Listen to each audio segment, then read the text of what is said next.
Dans une petite ville près de Lyon, il y avait un café très ancien, appelé le Café du Hasard.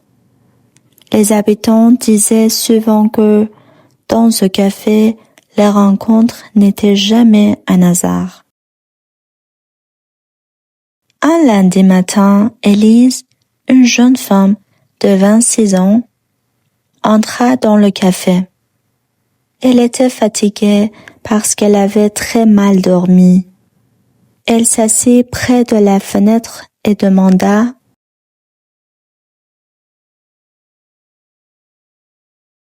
Un café s'il vous plaît. » Le serveur Marc répondit avec un sourire: « Un café serré? Oui, très serré. J'en ai besoin aujourd'hui. » Élise regardait la rue, mais elle pensait à autre chose. Elle avait perdu son travail la veille. Elle ne savait plus quoi faire de sa vie. Quelques minutes plus tard, un homme entra dans le café. Il portait une valise et avait l'air stressé.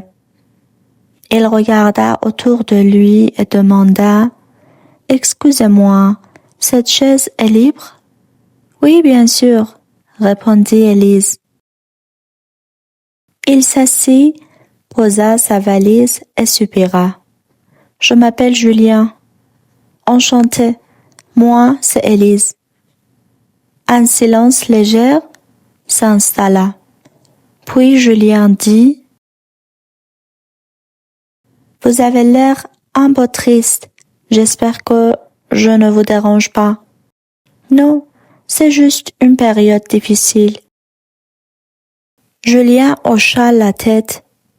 « Pour moi aussi. J'ai raté mon train ce matin. C'était un train important pour un entretien de travail. » Élise sourit doucement. « On a vraiment la même chance aujourd'hui. » Ils commencèrent à parler. Quelques phrases simples, puis une discussion plus longue. Julien expliqua qu'il rêvait de devenir photographe, mais qu'il travaillait dans une compagnie d'assurance qu'il détestait.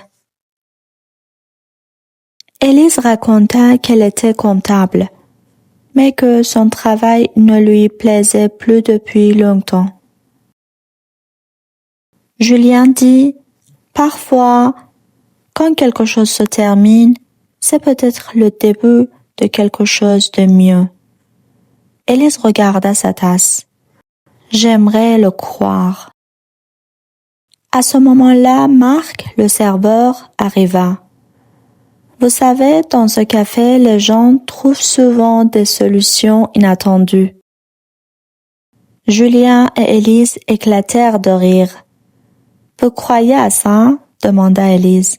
« Bien sûr, » répondit Marc. « Ce café porte chance. » Après une demi-heure de conversation, Julien demanda timidement: « Élise, est-ce que je peux vous proposer quelque chose d'un peu fou? »« Quoi donc? » répondit-elle surprise. « Je prépare un projet de photo sur les petites villes françaises. J'ai besoin de quelqu'un pour m'aider à organiser et planifier.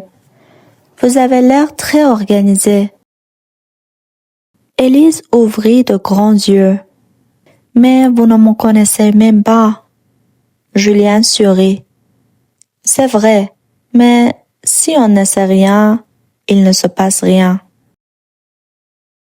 Élise hésita un moment, puis elle répondit: « D'accord, pourquoi pas? »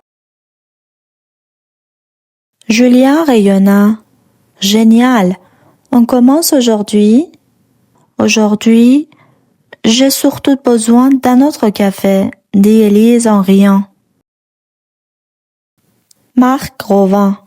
« Le deuxième café est offert par la maison. »« Pourquoi? » demanda Julien. Marc haussa les épaules. parce qu'ici, le hasard n'existe pas.